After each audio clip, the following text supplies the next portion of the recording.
Isabelle Lopez, Marilyn Desnoal, Marie-Sophie Berrouex, Fatou Kama Fabre et Magali Paré témoignent de leur parcours depuis un an et de la façon dont elles ont dû s'adapter en utilisant des outils numériques pour sauver ou développer leurs activités. Vous allez bien en cette journée du droit des femmes.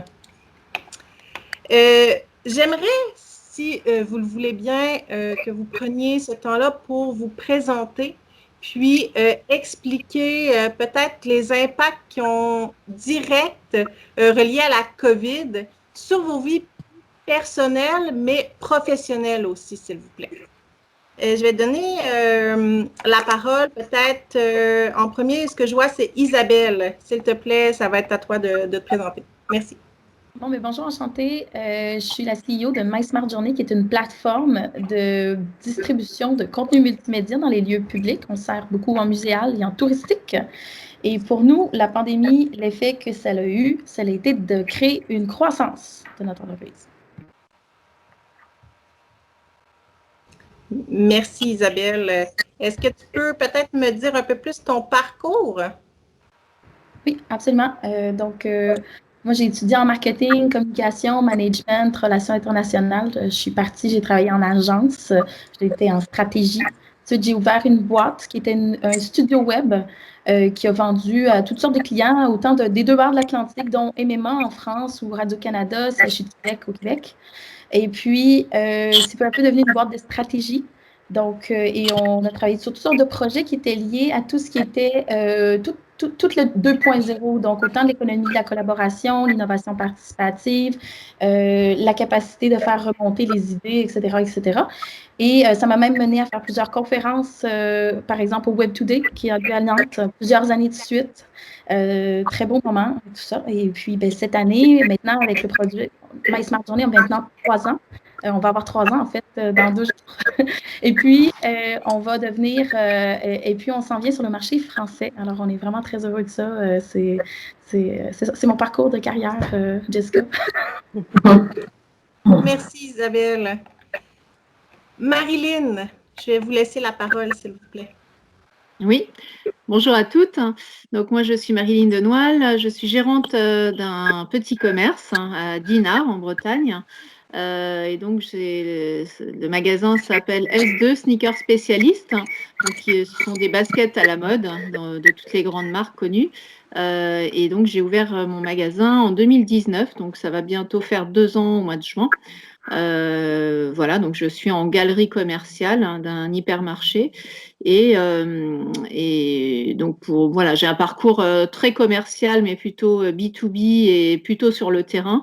Et là, depuis 2 ans, voilà, j'ai testé la partie commerce de proximité où le client vient vers moi. Donc c'est très différent effectivement. Mais voilà, avec mon parcours commercial, j'ai décidé aussi d'aller chercher le client à l'extérieur du magasin en proposant des services de customisation de baskets, ce qui me permet justement de toucher les particuliers dans le cadre de cadeaux ou de choses, d'événements particuliers, et également les entreprises pour offrir à leurs collaborateurs, pourquoi pas une paire de baskets avec leur logo sur la basket. Donc c'est très corporate et ça fonctionne plutôt pas mal. Donc moi le Covid pour moi ça a été très soudain et très compliqué puisque fermeture de la boutique au printemps dernier, donc mars et avril, avec un redémarrage très important à partir du mois de mai et sur tout l'été, donc avec une très très belle saison aussi parce que je suis située en station balnéaire. Donc effectivement, beaucoup de résidences secondaires et beaucoup de Parisiens qui sont venus sur la Bretagne. Voilà, et puis après, une refermeture à nouveau au mois de novembre et avec un très beau mois de décembre pour rebondir. Donc toujours, voilà, c'est stop et après un rebondissement avec une accélération. Mais voilà, depuis janvier, c'est plutôt très très calme l'activité. Voilà, on espère passer à un nouveau printemps puisque je n'ai encore jamais vécu de printemps dans mon commerce. Et donc j'espère que le printemps sera bon. Merci beaucoup Marilyn. Marie-Sophie, ça va être à toi, s'il te plaît.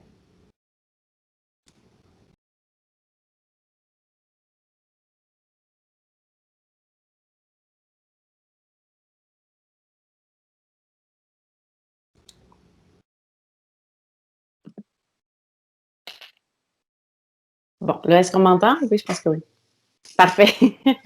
Donc, moi, c'est Mariso, la minimaliste. Donc, moi, mon entreprise, j'aide en fait les gens, je les accompagne dans un processus de désencombrement et de réorganisation de leurs espaces de vie et de travail. Donc, je les amène vers un mode de vie plus simple, rempli de sens grâce à l'essentiel. Donc, on enlève tout ce qui est superflu pour justement laisser la place à ce qui est vraiment important dans nos vies. Et puis, ben, la COVID, pour moi, je suis à Québec, donc je suis originaire de la Suisse à la base, mais ça va faire 15 ans cette année que je suis arrivée au Québec.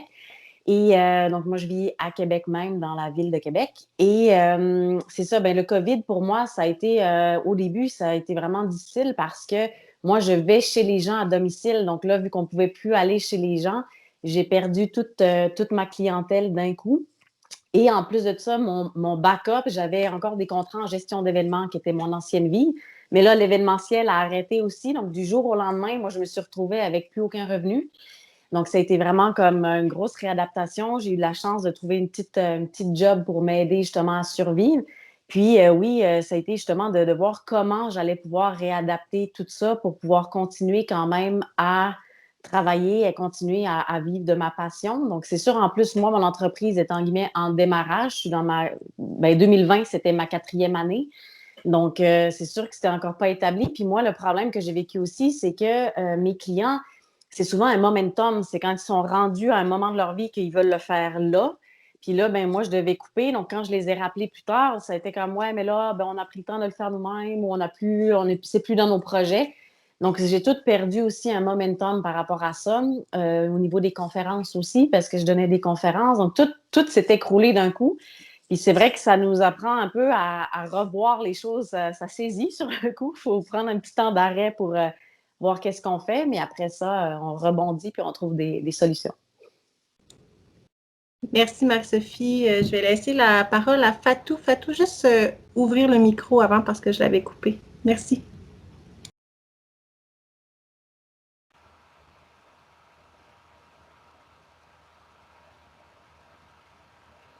Bonsoir tout le monde.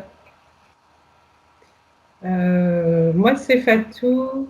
J'ai ouvert mon entreprise après le 2e confinement, après le 1er confinement plutôt, en mi-mai, parce que j'avais signé mon bail une semaine avant le confinement pour faire un café littéraire sur Saint-Malo. Et donc, fallait faire un rétropédalage, arrêter le bail et soit attendre que le confinement passe, rester se lamenter ou rebondir, faire autre chose. Et puisque je suis pâtissière, j'ai fait un service, je me suis mis en auto-entrepreneur pour faire un service traiteur de chez moi. Et à partir de là, j'ai créé mon entreprise autrement. Donc, je travaille de chez moi, je fais de la pâtisserie sans gluten et des plats sénégalais. Et au début, c'était difficile parce que j'étais vraiment déçue, le fait de ne pas pouvoir ouvrir mon café. J'étais préparée, j'avais tout fait, tout était sur place. Et je me suis retrouvée à revoir tout de A à Z. Et que tous les bancs qui étaient ouverts, les portes se sont refermées en me disant, écoutez, vous avez un très beau projet, mais là, on ne voit pas l'avenir et on va attendre. Et je me dis, bon, bah, ma fille, tu ne vas pas rester à pleurer et faut faire quelque chose. Donc, à partir de là, j'ai transformé ma cuisine. J'ai une véranda qui donne de l'autre côté aussi. J'ai transformé la véranda pour faire... et à partir de là, je suis partie avec mes sous. Et le bouche à oreille, les réseaux sociaux et autres ont fait que mon entreprise tient maintenant. Et aussi le fait que j'avais rencontré des belles âmes à Femmes de Bretagne qui m'ont soutenue, que j'ai fait des ateliers aussi pendant le confinement. Je me suis rendu compte que je n'étais pas la seule. à vouloir faire quelque chose et qui s'est retrouvé subitement freiné. Donc à partir de là, j'ai dit bon bah on va travailler et faire avec les moyens du bord. Je vois là un parcours très, très résilient. Puis, c'est tout à votre honneur, vraiment beaucoup. J'ai hâte d'en entendre plus tout à l'heure. Magali, ça va être à votre tour de vous présenter.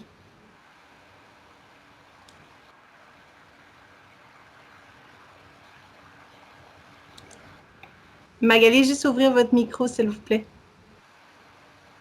Merci.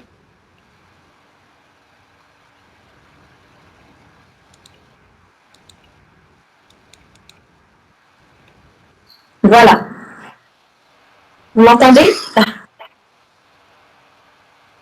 Oui, on vous entend super bien. Là, présentement, votre caméra est tournée vers votre table. Ah, bon bah, décidément. Oui, ok. Voilà. Parfait.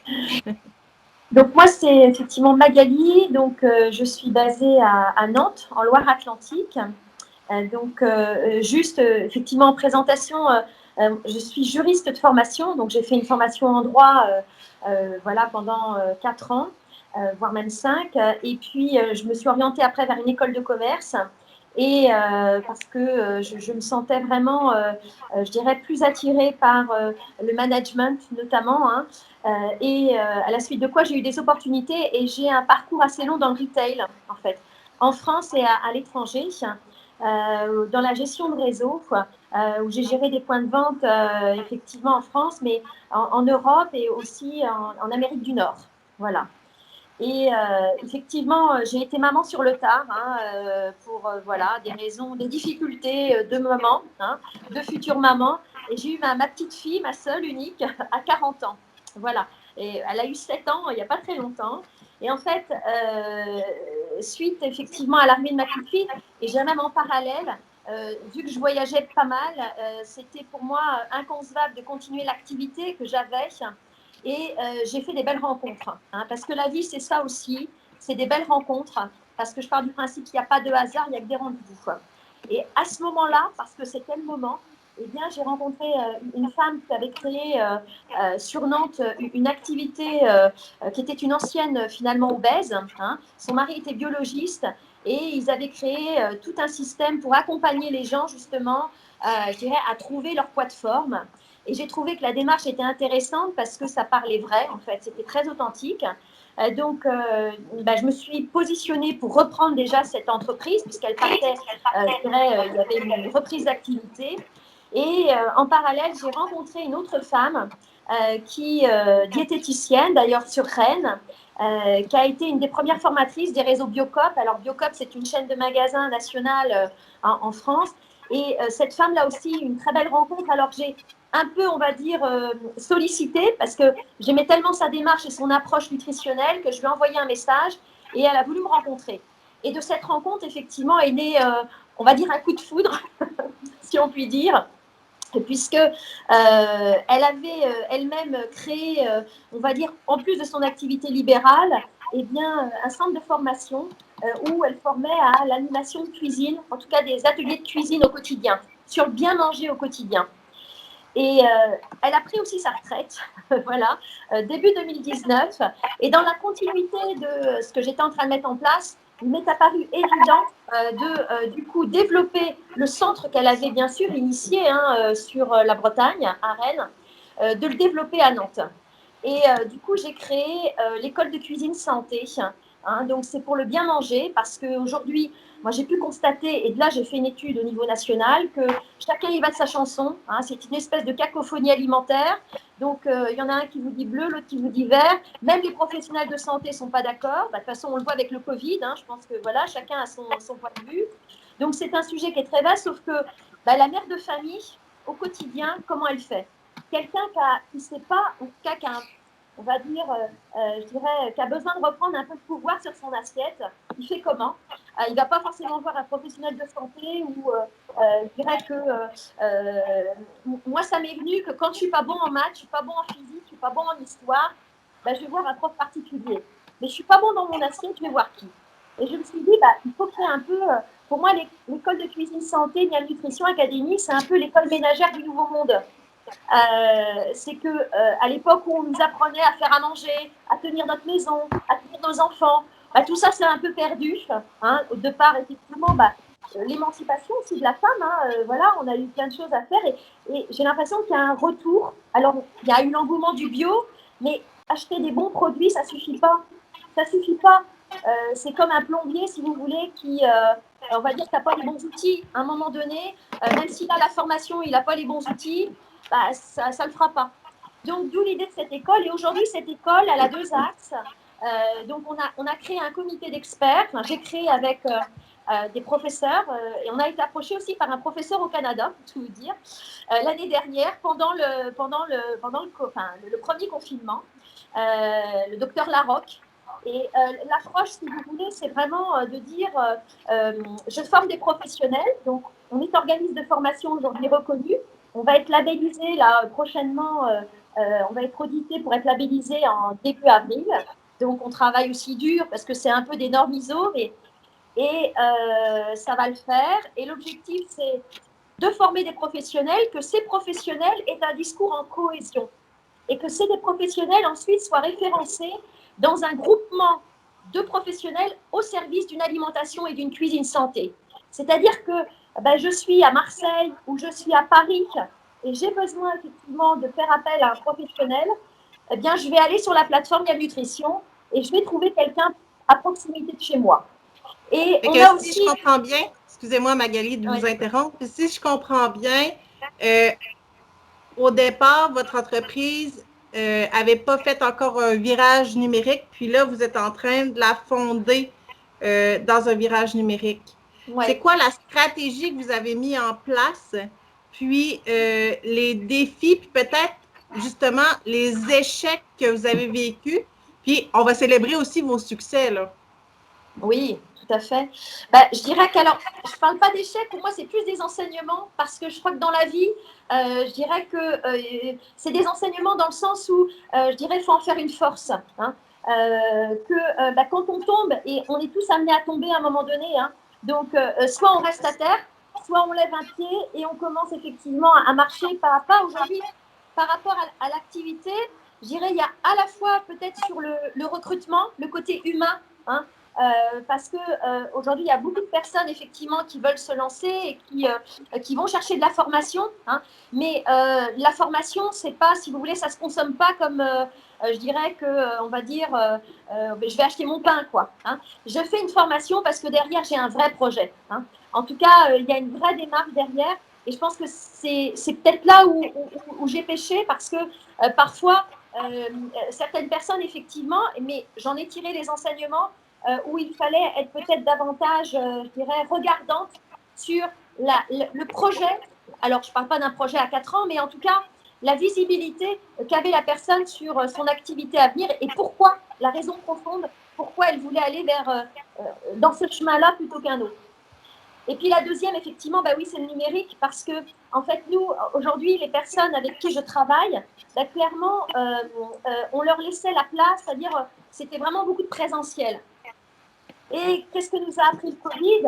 Alors, d'un point de vue professionnel, c'est que là où on voit bien que les cours de cuisine se sont beaucoup démocratisés online sur 2020, notamment avec ce Covid, eh bien, l'idée, c'était de dire, mais finalement, non, on doit fonctionner comme une espèce de marketplace. C'est-à-dire que nous sommes là pour dispatcher. Mais la grosse difficulté, c'est quand les gens sont en local et sont géolocalisés, c'est de trouver des contacts. Hein, et que je veux dire, c'est le développement commercial. Et tout le monde n'est pas né pour faire du développement co. Donc, comment je fais pour aller chercher du contact? Comment je fais pour développer mon réseau? Et en fait, l'idée d'une marketplace autour un peu de l'assiette et de l'alimentation santé, c'est de dire, vous avez vos agendas, vous avez des ateliers qui sont programmés. Donc, aujourd'hui, c'est la transition que l'on est en train de mettre en place, que je suis en train de mettre en place avec une agence web pour pouvoir justement à la fois proposer des cours online, mais aussi des cours effectivement, je dirais, en présentiel et de pouvoir les référencer sur ce portail. Et d'un point de vue personnel, je dirais que ce Covid, je pense qu'aujourd'hui, l'entreprise de demain, Et l'entreprise d'aujourd'hui, c'est l'entreprise de la résilience. Voilà. C'est s'adapter parce que très vite, effectivement, enfin, quand ça vous tombe dessus, je pense au premier confinement, vous dites, mais waouh, quoi. Oh, mais je fais quoi? Enfin, j'avais des choses de programmer, on a l'impression que tout va s'écrouler. Mais pour autant, En effet, Magali, je pense on peut résumer ça comme étant tous les entrepreneurs qui passent à travers cette vague-là présentement sont dans une résilience, mais on a des modèles peut-être avec nous qui sont complètement différents, qui ont passé en expansion pendant la période du COVID. Puis, je pense, Isabelle, tu pourrais peut-être passer justement à nous parler des défis que tu as eus au cours des dernières années, mais peut-être aussi le fait, qu'est-ce que vaut en fait cette croissance de ton entreprise? Bon, ben, à la base, on parle des entreprises en démarrage, mais une start-up qui est en soi une entreprise qui commence, mais qui est en technologie et dont l'objectif est l'hyper-croissance, est déjà structurée pour bouger vite et s'adapter vite. Donc, la résilience, c'est pas tant la résilience que l'innovation perpétuelle. Donc, certaines choses étaient déjà dans l'entreprise. Donc, nous, il n'y a pas eu d'adaptation par rapport à ça. Par exemple, l'équipe, chez nous, il n'y a pas d'horaire. Donc, si tu dis que tu vas être là, puis qu'il y a un rendez-vous de prévu, tu vas être là, mais sinon, fais ce que tu veux. T'sais. Aussi, je leur dis toujours, travaille en pyjama, je m'en fous, c'est juste que quand tu as un client, habille-toi. Donc, il y avait déjà une souplesse, ils peuvent travailler de chez eux, tout ça. Il y a 2 bureaux, ils peuvent être dans 2 villes différentes, ils peuvent travailler depuis le chalet, ils peuvent travailler depuis l'étranger, ils peuvent faire comme ils le veulent, dans la mesure où leur tâche est accomplie. Donc, déjà ça c'était réglé, c'était déjà facile. Par contre, on a eu des problématiques. Par exemple, quand on fait de l'innovation, tout ne se fait pas à distance. Le tableau blanc est important. Donc, on a eu quand même des ajustements pour réussir à continuer de travailler parfois, lorsque les lois le permettaient, se retrouver autour du tableau blanc, mais il y a toutes sortes de... Tu sais, ça change un peu la dynamique, il faut que tu gardes de la distance, une seule personne au tableau en même temps, chacun son siège. Bon, il y a toutes sortes de détails comme ça, parce qu'on s'est rendu compte, on a essayé avec les versions en ligne comme Miro, quoi que ce soit, puis ben, l'innovation, c'est dur à faire à distance, OK? D'autres choses qu'on a, c'est qu'on a implanté des systèmes de gestion. Une start-up, ça va un peu à la va comme je te pousse. On avait un système de gestion, plus ou moins. Là, on a implanté un super bon système de gestion dont on est tombé amoureux à force de l'utiliser, qui nous permet de travailler ensemble et qui nous permet de documenter les tâches pour justement permettre de la synchrone. Parce que quand on est assis côte à côte, on s'entrevoit, on voit un peu par-dessus l'épaule qu'est-ce que l'autre fait, on est capable d'intervenir. Là, il faut un petit peu savoir qu'est-ce qu'on fait. On utilise des systèmes de gestion aussi de collaboration, donc on va utiliser les Google Docs, tout ça, mais aussi toutes sortes de systèmes. On paie pour 3 services de vidéoconférence différents parce qu'ils n'ont pas les mêmes fonctionnalités, puis qui nous permettent de faire des fonctionnalités différentes, puis pour être sûr que tous les membres de l'équipe ont toujours ce qu'ils ont besoin pour fonctionner. Donc ça, c'est des adaptations qu'on a mis en place. Ensuite, les embauches. On a des critères très, très stricts sur la façon dont on fait les embauches pour justement permettre cette espèce d'adaptation-là. C'est-à-dire que, par exemple, on pose des questions qui nous permettent de savoir la souplesse de la personne. Donc, la possibilité de changer, parce qu'une start-up, on ne sait jamais nécessairement c'est où notre marché, de changer de marché comme ça, de changer de mindset, de prérequis, un peu comme Fatou a dit ça, elle a dit, j'avais un café littéraire, puis pouf! J'ai une pâtisserie, c'est incroyable. Donc, on cherche des gens qui savent faire ça. Alors, on a des screenings lorsqu'on embauche qui sont très clairs sur comment le faire. Par exemple, on a une question, c'est pas une question piège, mais on demande toujours qu'est-ce que tu attends de ton manager? Et puis, toute autre réponse que j'en ai pas besoin du manager, je m'arrange, ben on les prend pas. Parce qu'on a besoin de gens qui sont capables de s'auto-donner des tâches, s'auto-organiser, s'auto-motiver. C'est tout un métier aussi de savoir communiquer, de prendre le temps de pouvoir communiquer aussi sur les réseaux sociaux, etc., pour continuer à se faire voir, à se faire connaître, à engager les clients, etc. Ça demande beaucoup de temps, beaucoup d'investissement. Et c'est vrai que dans une période si incertaine, c'était pas forcément toujours une stratégie facile à prendre. Merci beaucoup, Marilyn. Du coup, on va passer à Marisol. Je pense que tu dois avoir aussi une chouette expérience à nous raconter. Oui, ben en fait, c'est drôle, c'est en parallèle avec ce que Marilyn a vécu aussi, parce que moi, c'était au niveau des services, mais quand même, c'est un service sur mesure pour chaque personne, pour sa situation. Donc là, on me dit, tout le monde me disait, va-t'en virtuel, fais du web et tout. Je suis comme, ouais, mais comment je vais faire pour que j'uniformise tout ça? Puis en fait, au début, j'ai vraiment eu, avec le premier confinement, ben, en fait, je m'étais mis en mode survie. Il fallait que je puisse travailler. Moi, je vis seule. Ma famille est en Europe, donc ici, je suis vraiment seule. J'ai pas de conjoint. J'avais personne pour m'aider financièrement à payer mon épicerie puis mon loyer. Donc, au début, moi, me dire, va-t'en sur le web, j'ai pas le temps de tourner, j'ai pas le temps de rien faire. Il fallait juste que je survive. Donc là, j'ai arrêté de prendre de la pression. Je voyais tout le monde. En plus, il y a eu un moment donné où ça a explosé là, sur les réseaux sociaux, les formations, les cours. C'était tellement un brouhaha.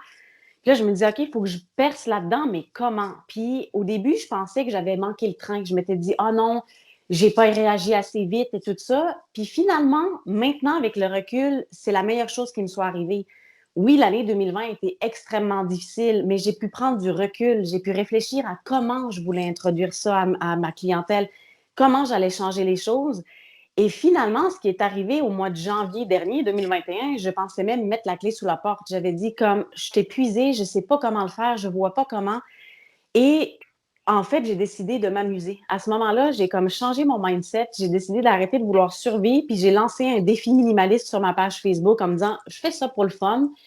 Et là, tout s'est mis en place. J'ai compris ce que je voulais faire, qu'est-ce que j'avais besoin de faire et tout ça. Donc, je pense qu'il faut faire attention. Des fois, quand on a des situations d'urgence, comme là, la COVID qui a fait comme, OK, tout s'écroule, on s'est tout mis très vite en mode réaction. Mais des fois, en mode réaction, on ne prend pas forcément les bonnes décisions. Puis moi, avec le recul maintenant, je me dis que c'était la meilleure chose qui soit arrivée, que j'étais en mode survie. Oui, c'est correct, mais ça m'a pris le temps de voir tout ce qui se passait sur Facebook, sur les autres affaires, de voir comment moi, je voulais vraiment m'enligner. Puis que finalement, en fait, au départ, c'était comme vraiment quelque chose de dramatique pour moi de pouvoir continuer comme je voulais. Puis finalement, comme on dit tout le temps, moi, je dis c'est des cadeaux mal emballés. C'est-à-dire que c'est un cadeau que maintenant, je réalise que j'ai vraiment pu me mettre sur mon X, assumer ce que je voulais faire vraiment. Parce qu'avant, je me positionnais beaucoup plus dans l'organisation, comme on disait Marie Kondo. Mais moi, ce que je veux, c'est vraiment le mode de vie minimaliste. Donc, j'ai décidé de m'assumer, d'aller vers ce que je voulais vraiment. Et maintenant, les choses se placent. Oui, là, je vais aller vers le virtuel. Au mois de mars, je lance un programme en ligne d'accompagnement 6 mois pour les gens, vraiment pour les aider dans leur accompagnement de désencombrement et tout ça. Mais j'ai mûri tout ça dans ma tête pendant 1 an parce que le projet, moi, à la base, je voulais faire un appart modèle où les gens allaient venir à l'appartement pour voir mon mode de vie, où j'allais donner des ateliers. Là, je fais OK, là, maintenant, je vais amener mon appartement aux gens de manière virtuelle. Mais j'ai réussi à réfléchir à tout ça et à prendre le temps. Donc, je pense que quand on vit justement des situations d'urgence comme le COVID, oui, ça nous confronte. Puis je pense que nous, les femmes, on a vraiment cette aptitude à s'adapter à cette résilience, à vérifier, à voir ce qu'on peut faire, mais je pense aussi que c'est important d'avoir un temps de réflexion, de ne pas forcément être toujours tout de suite dans la réaction. Comme Marilyn, elle ne l'a pas fait tout de suite d'aller se faire une boutique en ligne parce que justement, ce n'est pas forcément comme ça qu'elle voulait voir les choses avec le client. Moi, la même chose, je me disais, crime, je veux faire du sur-mesure, mais quand on le fait en ligne, on ne peut pas faire du sur-mesure, il faut quand même uniformiser. Donc, je pense que c'est ça, dans ces situations-là, il faut prendre le temps de réfléchir et pas se garrocher tout de suite parce que je pense, moi, personnellement, pour mon parcours, ça aurait été une erreur parce que j'aurais sorti des formations, mais pas adaptées, pas comme je voulais. Et que finalement, avec tout ce temps, bien, ça m'a permis, oui, de transitionner vers le virtuel, mais d'une bonne manière, puis quelque chose qui va vraiment être bon pour mes clients et pour moi aussi. Donc, je pense, moi, mon expérience, ça a été ça. Donc, ça a été le fun. Oui, ça a enclenché plus vite la transition vers le virtuel. Je pensais le faire à un moment donné, mais ça l'a poussé un petit peu plus rapidement. Mais je pense que ça a été une opportunité au bout du compte. Donc, moi, je suis quasiment reconnaissante de ce qui s'est passé parce que ça m'a permis de me pousser vraiment à assumer qui je voulais être, à assumer qu'est-ce que je voulais faire avec mon entreprise et me positionner sur mon X. Puis maintenant, oui, je suis prête à aller vers le virtuel parce que justement, tout ça s'est placé avant. Merci beaucoup. Je trouve que c'est super intéressant la réflexion parce qu'on sent bien le côté où les choses nous ont été imposées. En fait, on n'avait pas le contrôle du temps, comme tu dis. Et du coup, voilà, essayer de retrouver ce contrôle du temps pour reposer les choses et continuer à avancer comme on a envie et pas comme c'est un peu imposé. Donc, Ben oui. Et pas ouais. se précipiter parce qu'il y a beaucoup de gens qui disaient go, il faut faire des affaires sur le virtuel, tout ça. Mais finalement, si on n'est pas prêt, ça ne sert à rien. Ça va juste être un crash. Puis je veux dire, le virtuel, c'est de l'investissement quand même parce qu'il faut acheter des logiciels, faut se préparer à ça. Il y a aussi une adaptation à apprendre, comment fonctionnent toutes ces affaires-là, puis tout. Donc, quand on est travailleur, ben moi, en plus, je travaille autonome, je n'ai pas d'équipe. Donc, c'est sûr que, tu sais, comme on disait, de travailler en équipe, comme disait peut-être Isabelle, là, de faire le tableau blanc et tout. Moi, à un moment donné, j'étais tout seul. Tu n'as plus de réseautage, tu n'as plus rien. Donc, tu fais, OK, je m'organise comment? Donc là, c'est aussi de tout ça, de s'adapter, de voir tranquillement c'est quoi les choses qui sont bonnes pour moi, c'est quoi les logiciels que j'ai besoin, comment je vais aligner mes affaires, mais de prendre le temps parce que c'est ça, là, des fois, on se précipite puis je pense que c'est pas une bonne solution. Il faut quand même prendre un respire puis se dire, moi, dans ma situation, c'est quoi qui est bon pour moi? Puis oui, il ne faut pas manquer le train, il faut quand même suivre ce qui se passe, mais y aller quand même aussi à son rythme. Puis de voir, Isabelle hoche la tête, c'est ça. Non, c'est intéressant. On a toutes des réalités différentes. Il y en a qui ont dû s'adapter très vite. En effet, quand on est des grosses entreprises, qu'on a des employés, ils ont dû se revirer de bord très vite. Mais c'est ça, moi, j'ai eu la chance de me revirer de bord, mais de prendre quand même un temps de recul pour me dire, OK, c'est quoi que je veux vraiment faire? Parce que je ne voulais pas dénaturer non plus ce que je voulais faire avec mon entreprise juste parce qu'on m'imposait de quoi de l'extérieur. Mais c'est très culpabilisant. Je ne sais pas toi, mais c'est très culpabilisant de ne pas prendre le train et de se dire est-ce que je fais bien? Je vais le regretter. On a envie de se précipiter, mais on ne sait pas trop comment monter dans le train. Et après, moi, j'ai fini par, après au deuxième confinement, de faire mon choix et d'assumer mon choix de ne pas monter et de ne pas avoir monté dans le train, enfin de ne pas être monté dans le train et de me dire j'ai bien fait finalement d'attendre. Mais au début, c'est très culpabilisant de se dire bon, comment je dois faire. Alors les réseaux sociaux, ça a été un petit peu un mode aussi au quotidien intéressant et ça permet de survivre et de montrer qu'on existe encore malgré tout et d'essayer de faire des choses, même si ça ne sert pas à grand-chose et que ça apporte pas de chiffre d'affaires. Mais c'était le fait de faire des choses au quotidien où moi j'ai photographié, j'ai mis à contribution toute ma famille, j'ai amené toutes mes boîtes chez moi et comme c'était le printemps, je leur ai fait porter les chaussures, j'ai fait des photos, j'ai mis de Facebook, Instagram, enfin voilà, on s'est amusé en fait, on a pris ça comme un jeu et j'ai dit bah tant pis, mais en fait c'était rigolo quoi. Mais voilà, et on a passé le temps comme ça et puis voilà, ça a permis après de montrer les modèles quoi. Mais de juste expliquer pourquoi je faisais ce visage-là, je pense que c'est très important de prendre le temps de voir la vision, puis de le sentir, puis de l'internaliser dans la façon dont on va adapter le monde a plein de choses à nous proposer, ce qu'on préfère comme entreprise. Il faut intégrer ça à l'intérieur, puis il faut se dire, bon, OK, moi, qu'est-ce qui fait du sens pour moi? Cependant, là où j'ai un avis sur la question de ne pas prendre le temps, c'est parfois on veut faire les choses très, très, très bien. OK, on n'est pas habitué, on veut vraiment bien les faire. Puis, il y a un adage dans les startups qui dit done is better than perfect. Donc, que ce soit fait, c'est mieux que d'être très bien fait. OK, donc, c'était pour ça mon oui et non, dans le sens que quand tu ne sens pas en toi comment faire une formation ou comment adapter ton modèle d'affaires, c'est sûr qu'on ne bouge pas parce qu'on est au-delà de la pétrification, là, il y a un côté où, OK, mais moi, c'est comment mon entreprise va prendre son sens, puis comment moi je suis capable, c'est pas juste une question de vision, mais c'est une question aussi d'être capable de l'intégrer dans le corps. Mais après, l'équipe, il n'y avait pas une idée exactement. J'ai beau leur dire, faites ça, ils ne le sentent pas toujours ou quoi que ce soit, puis il faut juste essayer. Il faut essayer. Fait que, le premier document, c'est le document sacrifié. Le deuxième, ensuite on peaufine. Mais c'est la même chose. Le premier post, première formation, et ainsi de suite. Moi, je me rappelle, on a essayé de faire des webinaires, puis on ne savait pas ce qu'on faisait. Mais c'est pas grave. Et c'est vrai que c'est... On l'a fait. On a fait un deuxième. Fait que c'est cette espèce d'idée-là de dire, je voulais juste dire, je faisais ça en voulant dire, mais il faut se jeter dans l'arène quand même. Ouais, c'est puis pas être parfaite. Hein, c'est féminin des fois, de vouloir être parfaite. Merci Isabelle. Mais c'est vrai qu'il faut intervenir sur son expérience parce que je pense que pareil, elle a dû faire face à pas mal de choix et voilà, comme on dit aussi depuis tout à l'heure, être multi-casquette, c'est une qualité.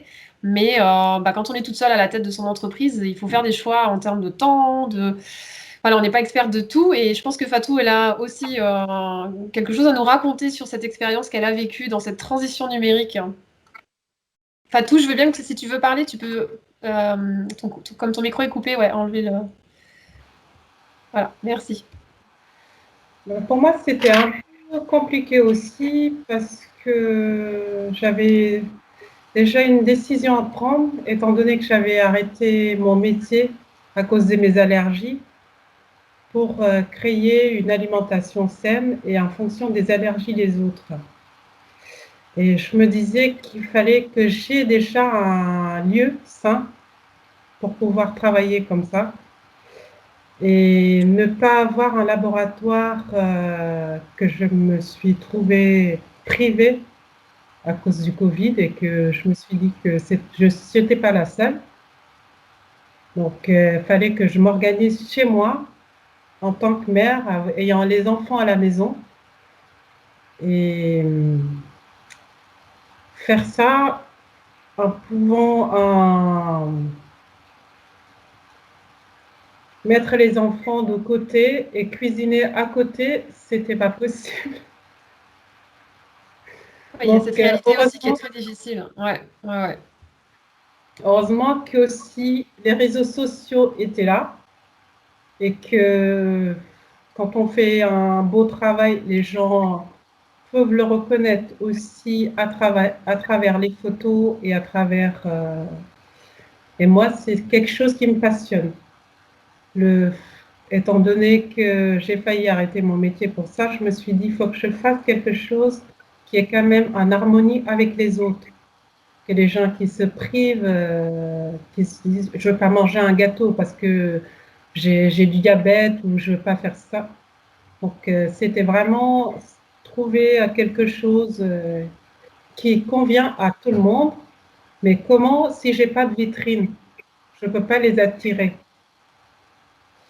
Donc, commençons par les réseaux sociaux. Les gens ont commencé à venir petit à petit. Et le bouche à oreille fonctionnait. Donc, je me suis dit, autant s'organiser et travailler comme ça en attendant de pouvoir exister physiquement. Et c'était vraiment difficile parce que c'était un cheminement à faire, apprendre à vendre quelque chose qui est comestible sans avoir le contact des gens. Et moi, à travers tous les boulots que j'ai eus avant ma reconversion dans la pâtisserie, c'était être au contact des gens à travers la poésie ou à travers les soins. Comme Marisol, par rapport à son travail, j'étais approximativement à ça parce que je m'occupais des personnes âgées et handicapées en les aidant chez eux par l'organisation, la cuisine ou par les mots, par la poésie, pour qu'ils sortent ce qu'ils n'osent pas dire à leurs proches ou à leur famille, à leurs amis. Mais je n'arrivais pas à faire la part des choses et du coup, j'ai dû refaire un autre revirement pour devenir pâtissière. Et j'ai vu ma passion tout à coup soit s'éteindre ou surfer sur la vague et devenir ce que la Palabre Malouine est devenue aujourd'hui.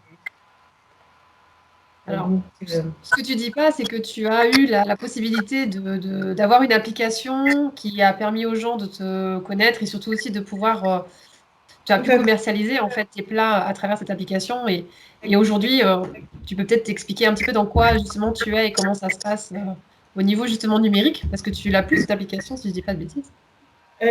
Exactement, c'est une application qui a été créée pendant le confinement qui s'appelle Fooder et qui faisait aussi du click and collect.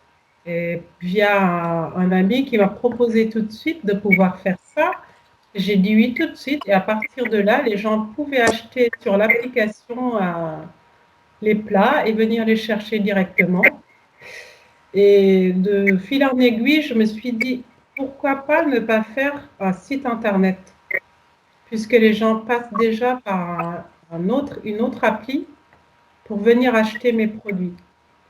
Et à partir de là, avec les conseils d'autres amis, j'ai créé mon site internet après le deuxième confinement.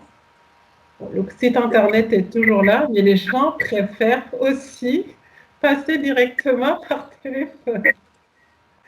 Donc, l'ancienne méthode est toujours là.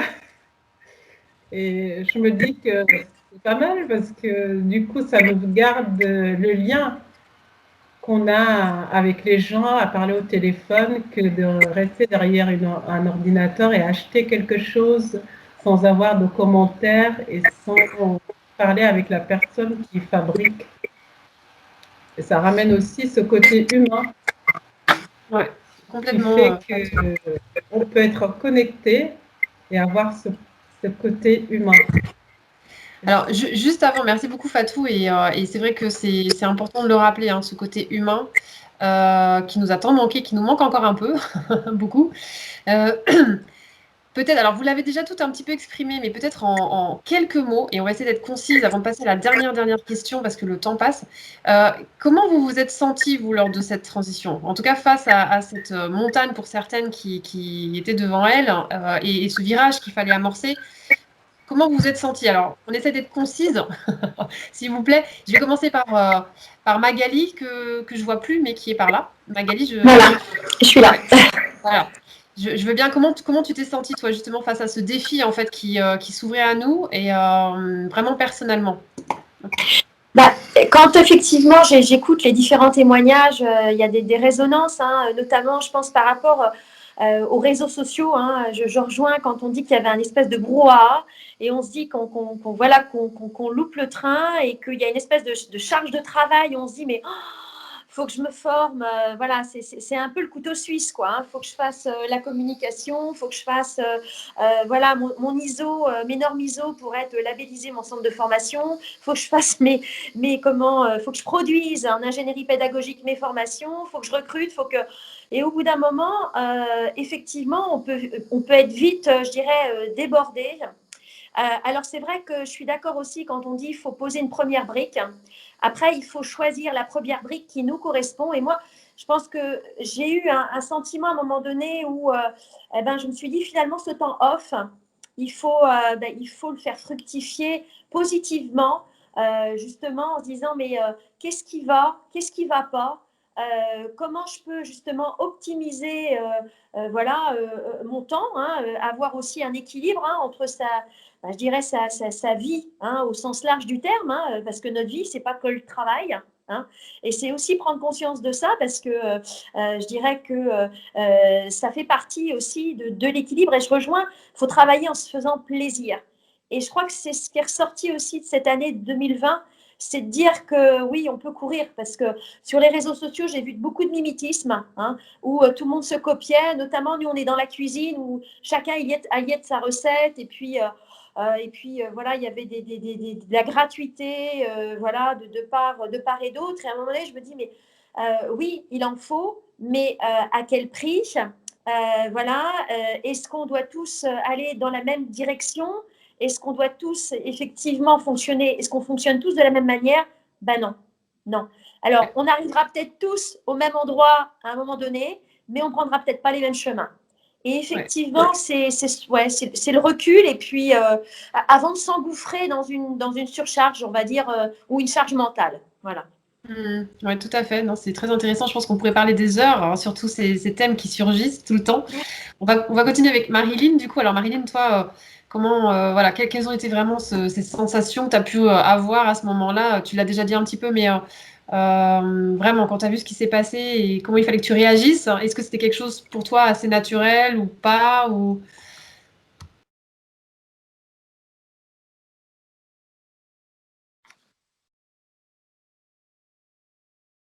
Marilyn, ton micro est coupé, Marilyn.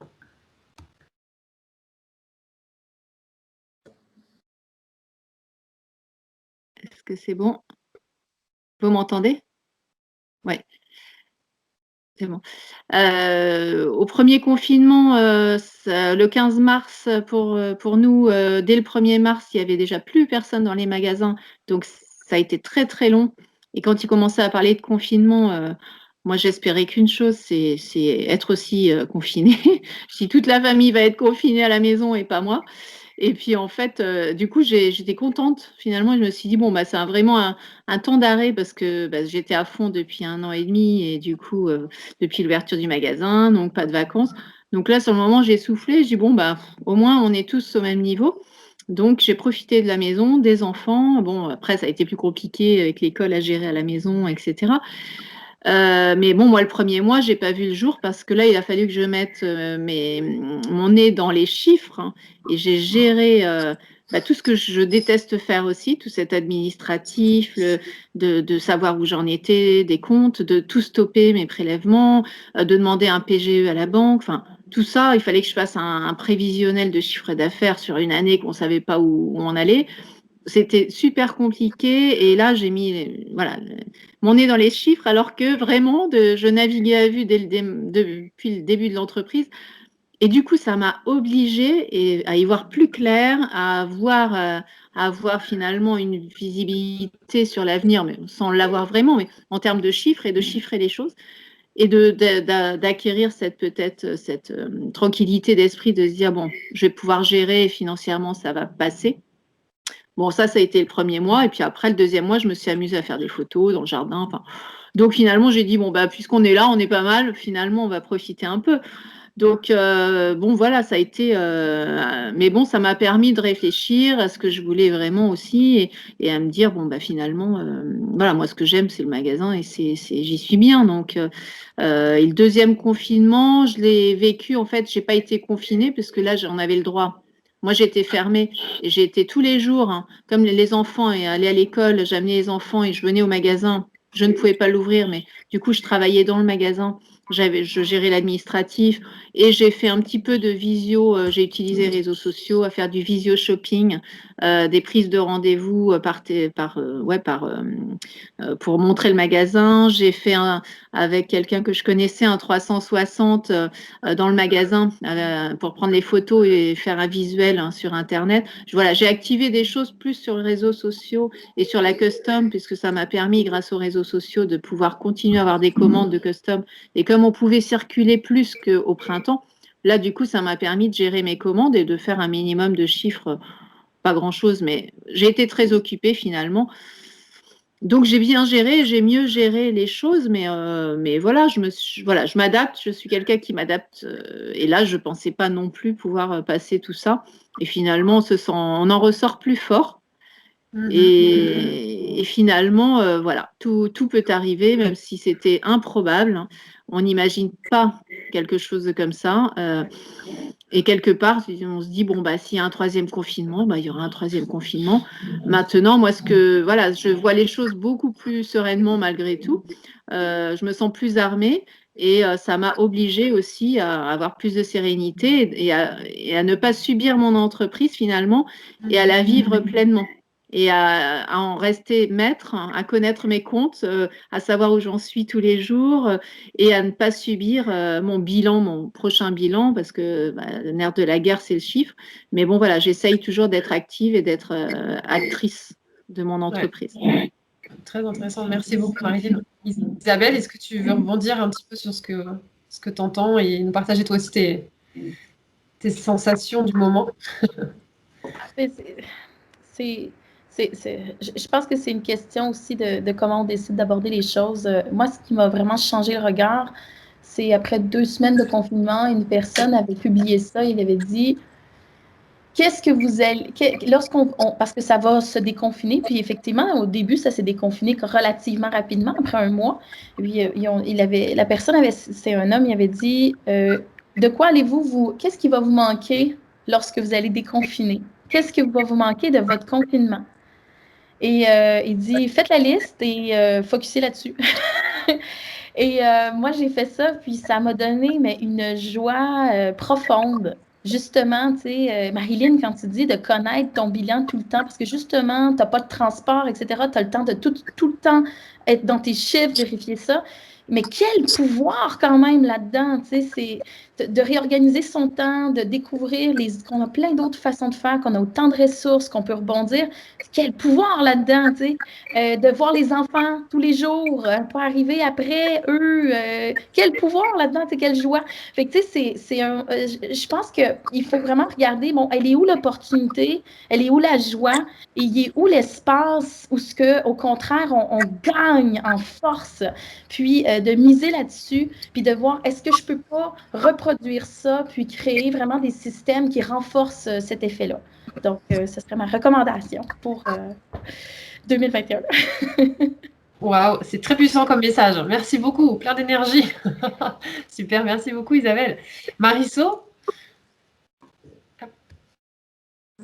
En fait, je vais rebondir pas mal sur ce que Marilyn et Isabelle ont dit. En fait, oui, on a un moment où on est saisi, où on est comme, oh my God, qu'est-ce qui se passe? Qu'est-ce que je vais faire? Parce que on est un peu comme sur le pilote automatique, parce qu'on embarque l'entreprise, on fait nos affaires, mais à un moment donné, on n'est plus vraiment là.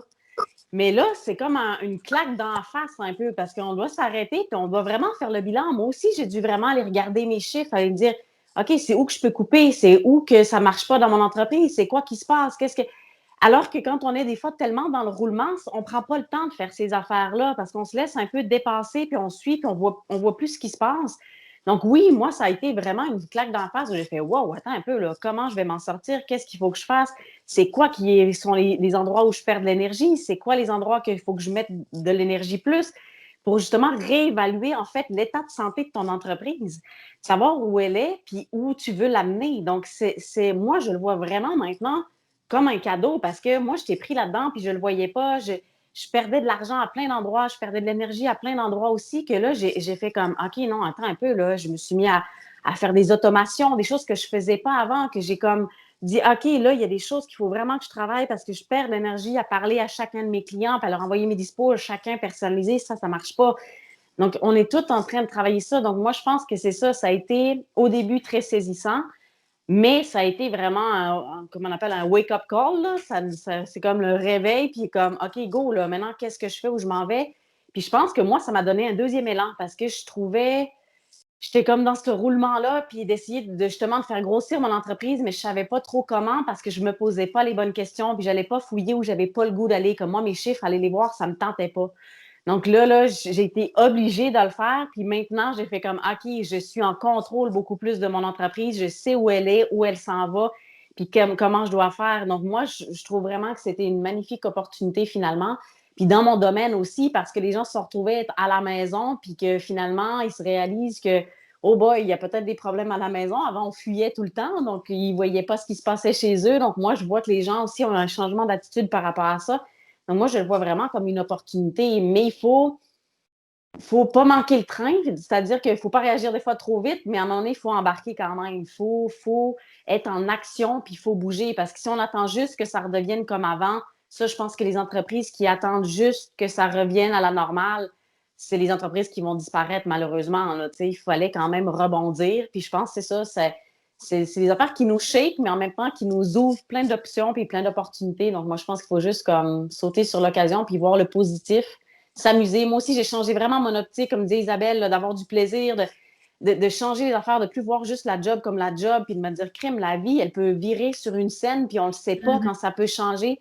Donc, il faut en profiter à tous les jours. On ne peut pas se dire c'est à la retraite ou c'est plus tard. Non, moi, maintenant, mon objectif, c'est de m'amuser avec mon entreprise à tous les jours, puis que c'est ça, que ce soit le fun, mais pour moi et pour les gens. Puis j'ai remarqué que depuis que j'ai changé cette attitude-là, que c'est le fun pour moi aussi, ben la réponse est vraiment différente de la clientèle aussi, là.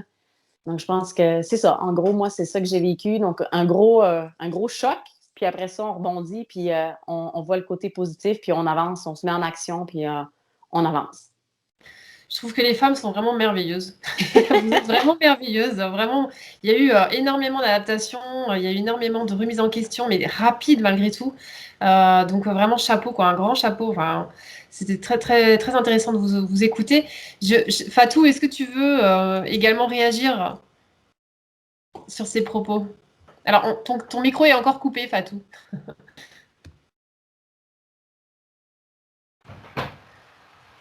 Moi, vraiment, c'est l'inverse par rapport aux autres, étant donné que j'ai ouvert mon entreprise pendant le confinement et que après la réaction, c'était très, très difficile parce que ça a commencé dans les réseaux sociaux et moi, de nature, je ne suis pas du tout réseaux sociaux. Avant ça, je n'étais pas du tout Internet. Notre ordinateur s'allume, je ne sais pas, une fois par semaine pour qu'on regarde nos mails. C'est tout.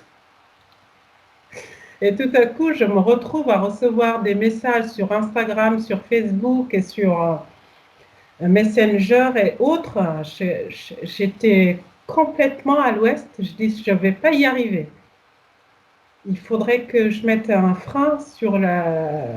Mais ça peut pas continuer comme ça.